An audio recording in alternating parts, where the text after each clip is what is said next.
Meses se passaram desde a derrota de Kirito contra o administrador. Devido a um surto de energia combinado com a morte de Eugeo, o vínculo de amizade foi rompido, assim como Kirito, agora uma casca de seu antigo eu.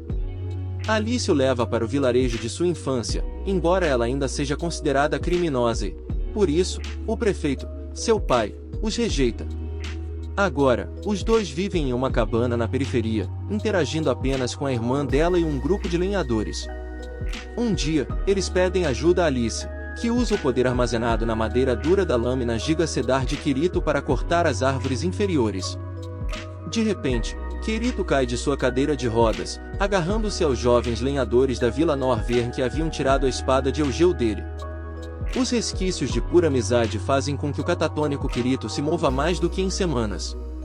De volta à cabana, um dragão desce do céu, com um cavaleiro da integridade montado em suas costas. Eldri Síntesis 31 fica surpreso ao encontrar Alice, e mais ainda ao ver Kirito, a quem ele repreende por ter matado Pontifex e lançado o reino em um tumulto. Os habitantes do território sombrio começaram a invadir cidades e vilarejos, mas ela se sente responsável pela segurança de Kirito e se recusa, levando Eldri a partir, insatisfeito. Naquela noite, Kirito reage mais uma vez. Dessa vez, porém, Alice percebe nuvens de fumaça na direção de Rude. Os ataques estão mais perto de casa do que ela pensava. Alice veste sua armadura por baixo de uma capa e se apressa, montando seu dragão na briga, chocando os aldeões ao chegar. Ela tenta evacuá-los, mas seu pai e outros se recusam a receber ordens de um criminoso. Ela não tem escolha a não ser revelar sua identidade como Cavaleira da Integridade. Estupefatos, os aldeões imediatamente mudam de ideia e reservam o lugar, deixando Alice para se defender da horda de goblins e orcs.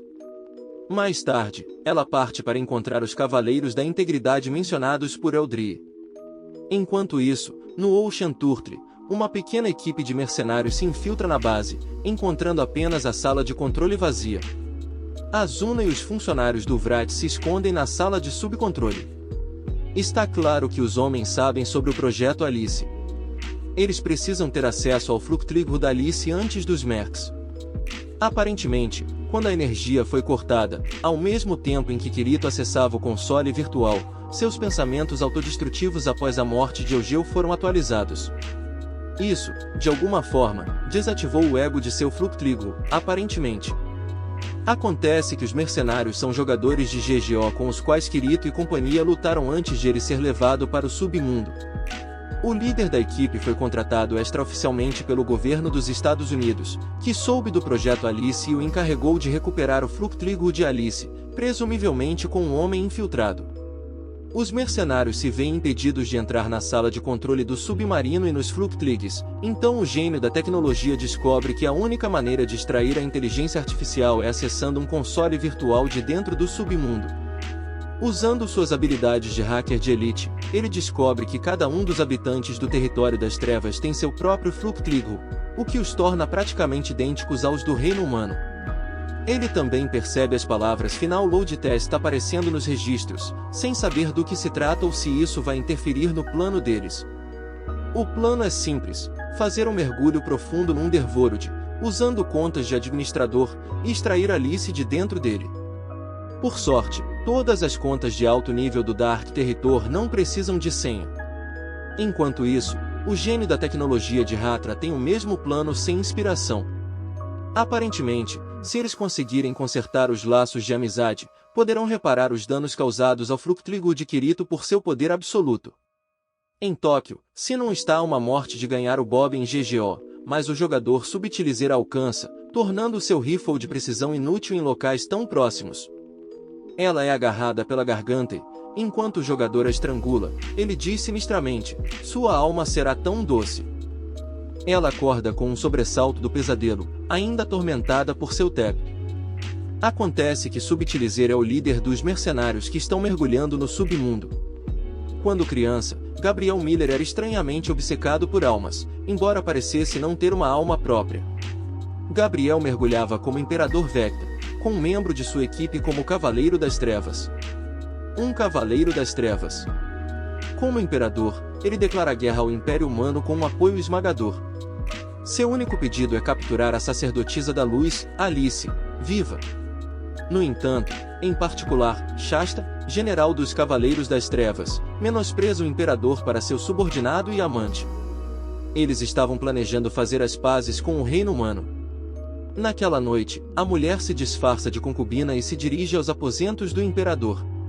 Ela pega uma faca, mas o possível executor rapidamente se torna o executado. Com as mãos em volta do pescoço dela, Gabriel se lembra da primeira vez que tirou a vida de alguém, arrancando um picador de gelo da orelha de seu amigo de infância.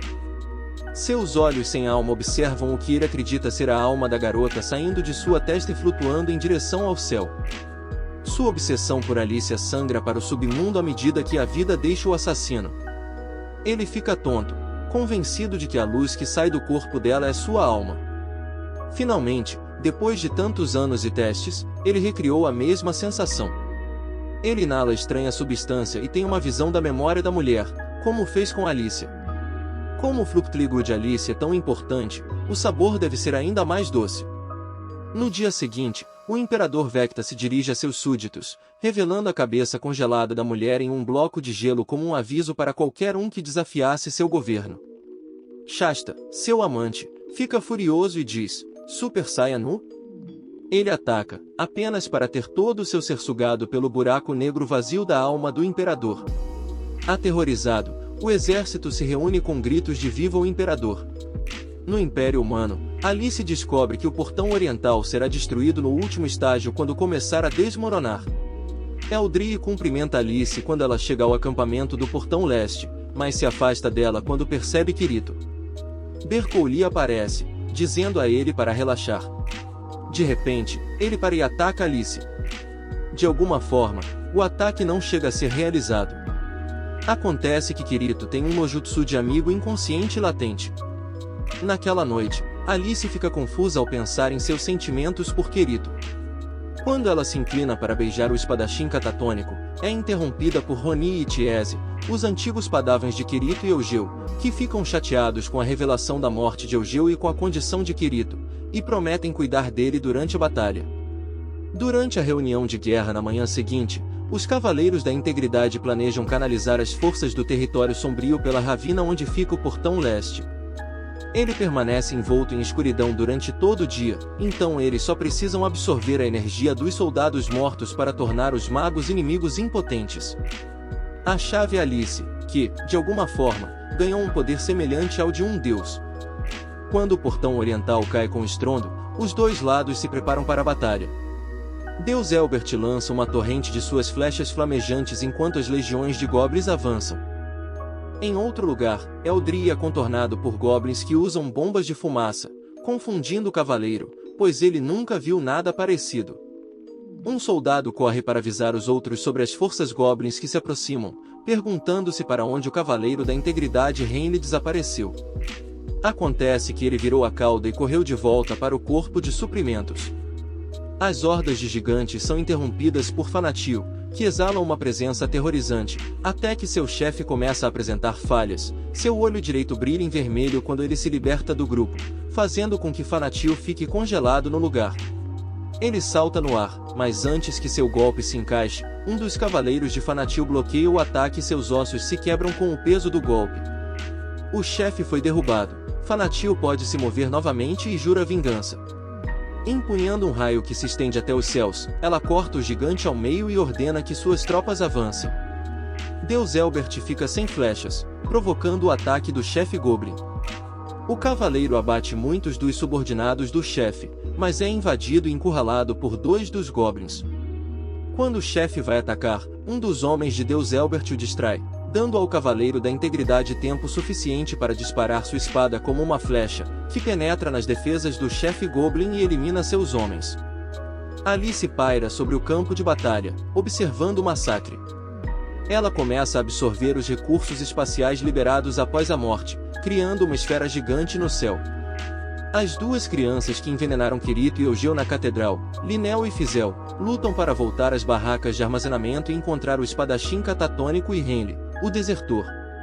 Antes de voltarem, Ronin e Chiese se deparam com o cavaleiro de cabelos verdes. De repente, eles veem fumaça do lado de fora da tenda.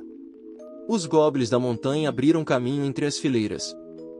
Henry se lembra de seus dias traumáticos de treinamento, quando acidentalmente matou seu melhor amigo. Ao perceber Kirito tentando proteger as meninas, ele cultiva algumas pedras, salva-as e começa a usar o perfeito controle de armas de sua lâmina de asa dupla. Ao enfrentar o chefe dos goblins da montanha, todo o seu comportamento muda e ele o mata rapidamente, cortando-o ao meio verticalmente, o que parece ser o método preferido do Cavaleiro da Integridade para lidar com praticamente tudo. Linel e Fizel o alcançam, impressionados com o fato de ele ter feito alguma coisa. O chanceler dos Magos das Trevas mobiliza todas as suas forças de lacaios, mas não consegue se dar conta da espada divisora de tempo Op de Berkouli, que acaba com cada um deles. Enfurecida, a chanceler ordena que seus magos liberem suas artes sagradas, mas eles se veem incapazes de lançar qualquer magia. Alice reuniu todos os recursos espaciais da área. Alice Reco e Fanati ordena que os magos esgotem a energia espacial curando suas tropas.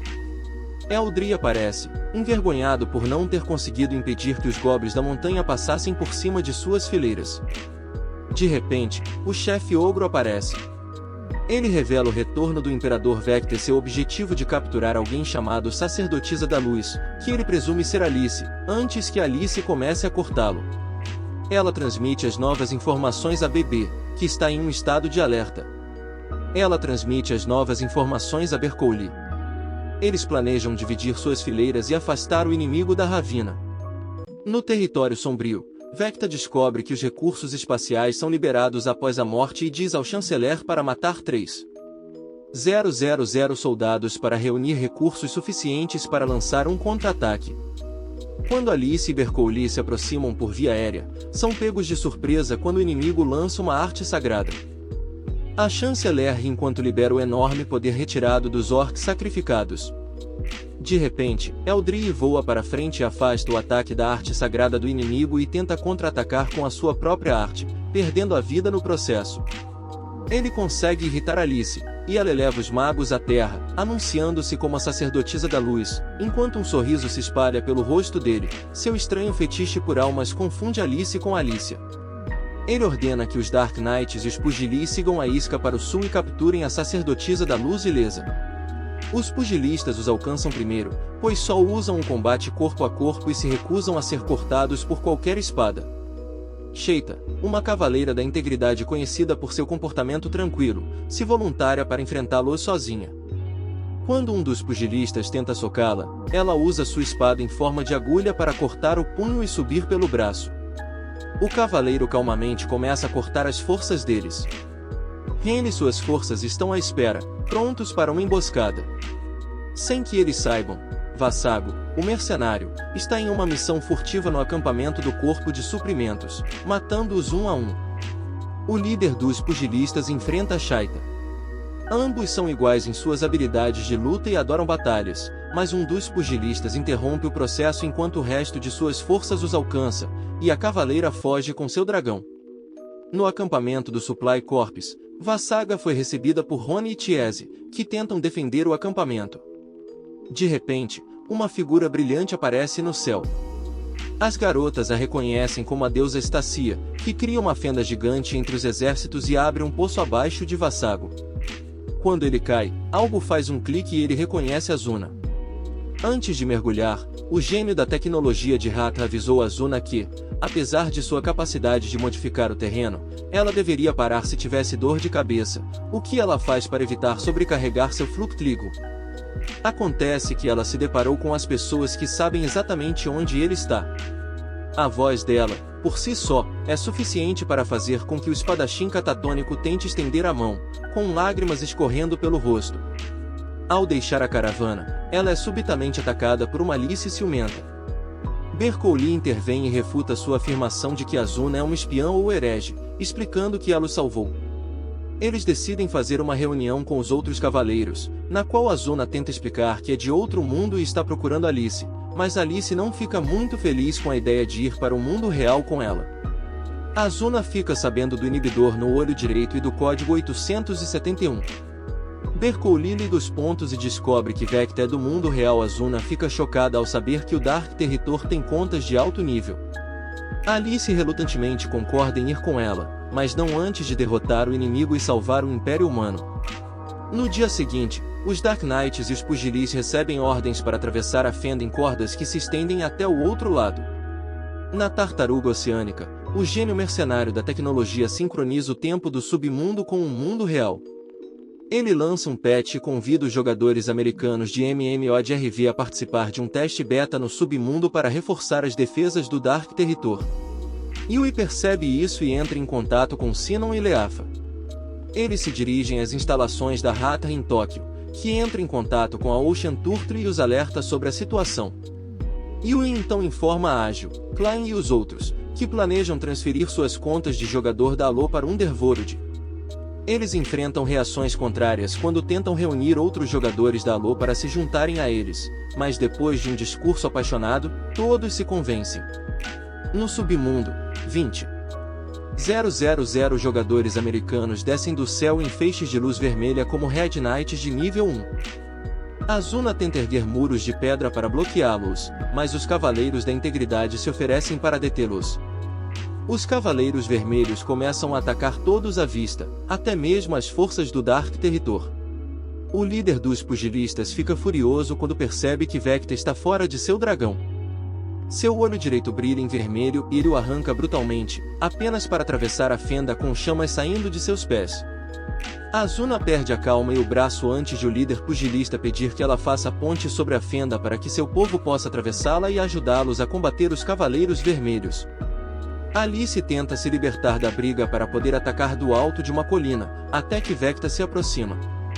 Como o Imperador tem a Sacerdotisa da Luz, o líder pugilista acha que eles não precisam mais lutar por ele e se oferece para deter os jogadores americanos. Chata se oferece para se juntar a ele, enquanto os outros seguem Vecta.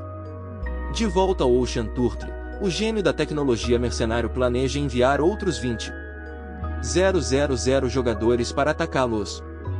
Vassago pretende se juntar à luta, desta vez usando sua própria conta especial.